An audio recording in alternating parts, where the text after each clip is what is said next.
आपण पाहत आहात लोकधारा मराठी न्यूज, आवाज जनतेच्या हक्कासाठी। सोनाळगावचे सुपुत्र सुलतान बादशाह नदाफ यांची ऑल इंडिया पसमंद मुस्लिम समाज या संस्थेने महाराष्ट्र राज्यासाठी सांगली जिल्हाध्यक्ष आणि राज्य सदस्य म्हणून नियुक्ती केली आहे। संस्थेच्या धोरणांचा प्रचार आणि प्रसार करण्यासाठी तसेच संघटनेला अधिक बळकटी देण्यासाठी काम करण्याची अपेक्षा त्यांच्याकडून व्यक्त करण्यात आली आहे।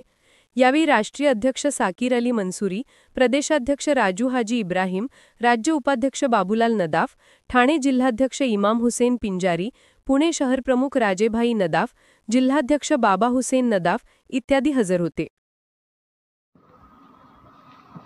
लोकधारा मराठी न्यूजला लाईक करा, शेअर करा आणि सबस्क्राईब करा।